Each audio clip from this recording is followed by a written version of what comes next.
እኔ ልካፈልሽ። እስኪ ተወኝ። ኪራ ስንቱን አካፍዬ ይችላል። ስለ አባባ ጉዳይ ነው? አዎ አንዱ እሱ ነው። ምንድን ነው ይሄን ያላሳሰበሽ? መታመሙን ታውቃለህ? አዎ፣ ወይ ካልሆነ እኮ በግድም ቢሆን ማሳከም ነው የሚሻለው። እሱ ብቻ አይደለም። እና ምንድን ነው? ወግ ማድረግሽን አሳየኝ ነው የሚለው። ማለት ምን ማለት አለው? አግቢ ነው። መቼም እኔም መሆን አለበት አግቢ ያሉሽ። አንተ ብቻ ነህ እንዴ? ላንቺ የምገባሽ? አዎ። ብዙ ተቀናቃኝ አለብህ። ስለዚህ ለማሸነፍ ሞክር። ማንም ይምጣ ላንቺ ስል ጥግ ድረስ እፋለማለሁ። እርግጠኛ ነህ? ምን ነው በእኔ ትጠራጠራለሽ እንዴ? እንዴት እንደማምን ብታውቅ።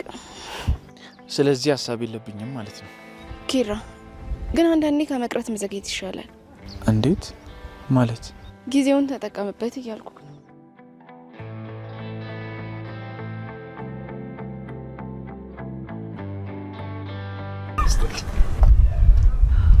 በቃ አንተ ተመለስን እንሄዳለን።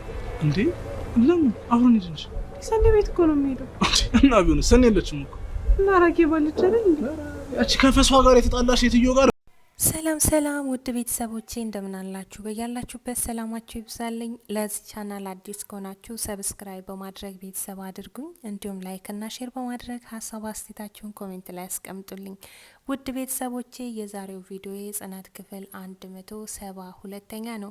እንግዲህ በዛሬው ቪዲዮ እጅግ በጣም የሚያስገርሙ አዳዲስ ነገሮች ተፈጥሮበታል። ጽናትና ኪራ ሊጋቡ ወስነዋል። እንግዲህ ኪራ ጽናትን አገባታለሁ ብሎ ወስኗል።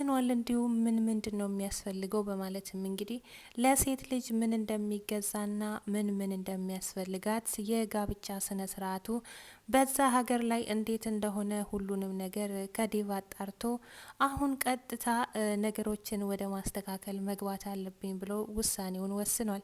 ጽናትም እንግዲህ አባቴ የኔን ወግ ማድረግ ማየት ይፈልጋል። ስለዚህ አንተ ብቻ ሳትሆን ብዙ ወንዶች ናቸው ያሉት፣ እንግዲህ እንዳትቀደም እድሉን ተጠቀምበት፣ እንዳትሸነፍ በማለትም እንግዲህ ፍንጭ ሰጥታው ነበረ። እንግዲህ ኪራም ባንቺ የመጣብኝ ማንም አያሸንፈኝም፣ እኔ አንቺ የኔ ብቻ ነሽ በማለትም እንግዲህ ነገሮችን ቶሎ እንደሚያስተካክልና ቶሎ እንደሚያገባት ተናግሮ ነበረ። ጽናት በዚህ ነገር እጅግ በጣም ደስ ብሏታል።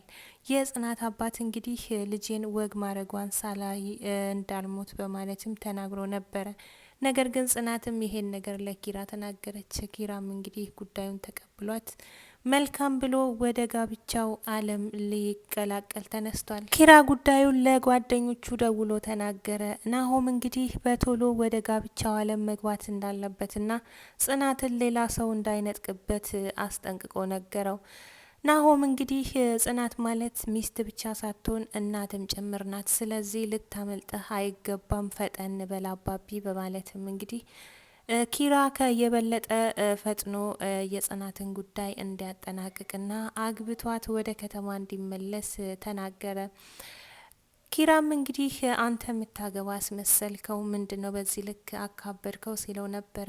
ናሆም እንግዲህ ጽናት ማለት ለሚስትነት ብቻ ሳይሆን ለብዙ ነገር የምታስፈልግ አስተዋይ፣ ነገሮችን በትዕግስት የምታሳልፍ ሴት ናት። ስለዚህም እሷን ማግባት ይኖርብሃል፣ ቶሎ ፈጠን ብለ ጉዳዮቹን መጨራረስ ይኖርብሃል አለው። እንግዲህ እሺ ጓደኛዬ በማለትም ነገሮችን ለመጨረስ እየሞከረ ይገኛል። ናሆም ከብዙ ጊዜ በኋላ ወደ ኪራ ቤት ሄዶ ነበረ። ወደ ኪራ ቤት ሲሄድ እንግዲህ አዲስ እንግዳ ቤት ውስጥ አግኝቷል። ያ ሰው ማን እንደሆነና እንዴት እዛ ቤት ሊመጣ እንደቻለ አላወቀም። ሰላም ብሎትም ማንነቱን ሲጠይቀው እንግዲህ ስፒድ ይባላለሁ በማለትም ማንነቱን ተናገረ። ነገር ግን ለምን ወደዚህ ቤት ሊመጣ እንደቻለና እንዴት እንደመጣም ጠየቀው። እሱም እንግዲህ የኒና ዘመድ እንደሆነና በኒና ምክንያት ወደዚህ ቤት እንደመጣ ለናሆም ነገረ። ናሆም ይሄንን ነገር አላመነም። ስለዚህ ይሄ ጉዳይ ጀርባው ችግር ይኖርበታል በማለትም ለጓደኛው ለኪራ ደውሎ ነበር። አንድ እንግዳ እዚህ ቤት አለ፣ ስለዚህ ሰው የምታውቀው ነገር ይኖራል በማለትም ጠየቀው። ማን ነው? እንዴት መጣ? በማለት ሲጠይቅም እንግዲህ የኒና ዘመድ ነው። ኒና ስለዚህ ጉዳይ የነገረች ነገር አለ እንዴ? በማለትም ጠየቀ። ኒና ግን ምንም አልተናገረችኝም፣ እዚህ ከመጣች በኋላ ምንም ሰላም አልሰጠችንም። አሁን ከብቶቹ ጠፍቶ ከተገኙ በኋላ ትንሽ ተረጋግታለች በማለትም ሌላ ነገር ምንም እንዳልነገረችኝ እርግጠኛ ነኝ በማለትም መለሰለት። እንግዲህ ኒና ስለዚህ ሰው ታውቃለች፣ የኒና ዘመድ ነኝ ብሎ ነው እዚህ ቤት የመጣው። ስለዚህ ኒናን መጠየቅ ይኖርብሃል አለው። እሱም እሺ መልካም ጠይቀዋለሁ ብሎታል። እንግዲህ የስፒድ መጨረሻም እየተቃረበ ይገኛል። ስፒድ እስካሁንም ድረስ ሰኒን አግቷት ሰኒ ወዴት እንዳለችና ምን ውስጥ እንደገባች አልታወቀም። ነገር ግን እሷን እዛ አግቶ እያሰቃየ እሱ ወደ ነኪራ ቤት እየሄደ እየበላ እየጠጣ በሰላም እየተኛ ይገኛል። ነገር ግን ሰኒ እንግዲህ በትልቅ ስቃይና እንግልት ውስጥ ነው የምትገኘው። ሰኒ ለማምለጥ ብትሞክርም ከነሱ እጅ መውጣት አልቻለችም። ዛሬ እንግዲህ ስልክ አስቀምጦ ስለወጣ አጋቹ ሚሪንዳ ግዛልኝ በማለትም ደማነስ አለብኝ ብላ ሱቅ ልካው ነበረ። እሱም በአጋጣሚ ስልኩን ጥሎ ነበር የወጣው። ስልኩን አንስታ ለእህቷ ደውላለች። እህቷ በተደጋጋሚ ብትደውልላትም ስልኩን ልታነሳለት አልቻለችም። ከቅዱስ ጋር ነበረች። ቅዱስም እንግዲህ ስልክ እየተደወለልሽ ነው ስልክ አንሺ ሲላትም እሷም የማላውቀው ስልክ ነው ስለዚህ ማንሳት አይጠበቅብኝም ትላለች። ባታውቂው ምናልባት ሰኒ ልትሆን ትችላለች፣ ስልኩን ማንሳት ይኖርብሻል በማለትም ስልኩን እንድታነሳ አደረገ። እውነትም ስልኩ ሲነሳ ሰኒ ነበረች። እንግዲህ እህቴ ታግቼን ያለሁት እነንትና ስትል ስፒድ ከኋላዋ መጥቶ ስልኩን ነጥቆ ሀሳቧን ሳትጨርስ ስልኩን ዘግቶባታል። ታዲያ አግቷት የነበረ ልጅም መጥቶ ስለነበረ አንተ ነህ ለዚህ ሁሉ ያበቃኸኝ በማለትም ስፒድ በጣም ተናዶ እሱንም ሲናገር ነበረ። ሰኒ ገና ምን አይታችሁ ነው ከዚህ በላይ ትሆናላችሁ በማለትም እንግዲህ እጅና እግሯ ታስሮ እንኳን በጣም ስትናገራቸው ነበረ። ምሩና ናሁም ወደ እናቱ ቤት ሄደዋል። ወደ እናቱ ቤት ሲሄዱ ጽዮን እስካሁንም እንዳልተረጋጋችና ሰላም እንዳልወረደ አለምዬ ተናግራለች። ነገር ግን ጽዮን ከዚህ ነገር ውስጥ እጇ እንደሌለበትና ከሰኒ መጥፋት ጋር ምንም የሚመለከታት ነገር እንደሌለ ተናግራለች። የሰኒ እህት ታዲያ እሷን ብትመታትም እኔ በማላውቀው ነገር ነው የተመታሁት ትላለች። ናሆምም ይሄን ነገር ስላልሰማ እንግዲህ ይሄንን ጉዳይ ሲሰማ የሰኒን እህት በድጋሚ አግኝቶ ለምንድን ነው እንደዛ ያደረግሽው ብሎ ጠየቀ። እሷም እንግዲህ ተናድጄ ነበረ በማለት መልስ ሰጠች። ብርቄና ተሰማ የጽናትን አባት ሊጠይቁ ወደ እነ ጽናት ቤት አመሩ። ወደ እነ ጽናት ቤት ሲደርሱ እንግዲህ ባለቤቷ ተከትሏት መጣ። ብርቄ በጣም ተጨቃ ነበረ። አሁን በቃ አለቀልኝ ይገለኛል እያለችም ስትጨናነቅ ነበረ።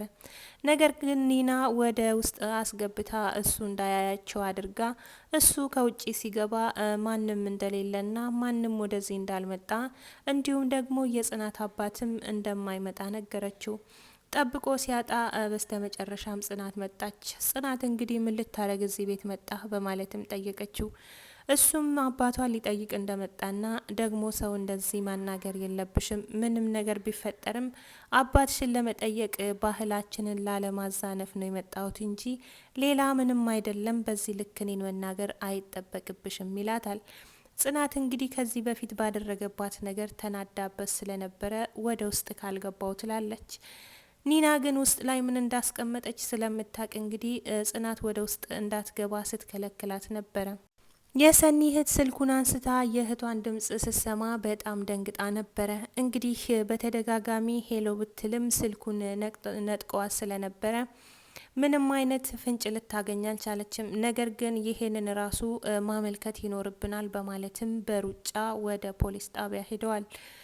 እንግዲህ በዛብህ ወደ እነ ጽናት ቤት ሲሄድ ሚስቱ ከተሰማ ጋር እዛ ነበረች። ተሰማና ሚስቱ እዛ ተቀምጦ እሱ ግን ገብቶ ሳያያቸው ወጣ። በስተ መጨረሻም በቃቸው ብሎ ከቤት ወጥቶ ወደ ራሱ ቤት ሂዶ ነበረ። ነገር ግን ተሰማና ብርቄ በስተመጨረሻም ከቤት ወጥተው መንገድ ላይ ሲሄዱ ሁለቱን አንድ ላይ ያገኛል። በጣም ተናዶ ነበረ። እንግዲህ እነሱም ሰክሮ ስለነበረ በጣም ሲሳሳቁ ነበር።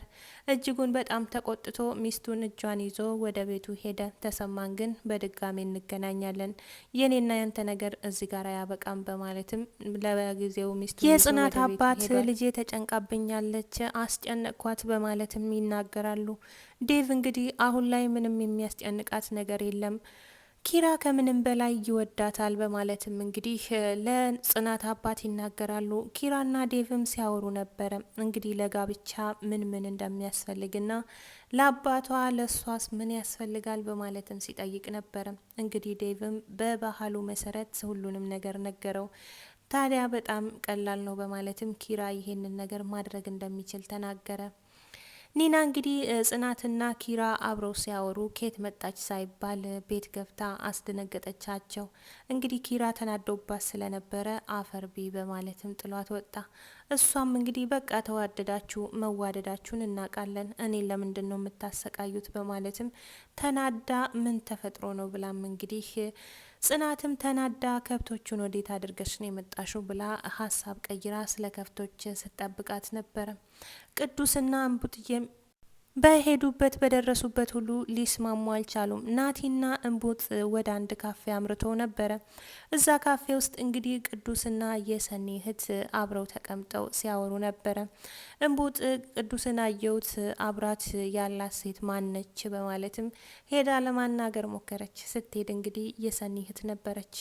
እንግዲህ ከነሱ ጋር መቀመጥ እንደምትፈልግ አንቺ ግን ማነሽ በማለት ጠየቀቻት። የቅዱስ እህቱ ነሽ በማለት ስጠይቅም አይደለሁም እናቱ ነኝ አለቻት። በጣም ገረማት። ውድ ተመልካቾች የዛሬው ቪዲዮ ይሄን ይመስላል። ስላዳመጣችሁ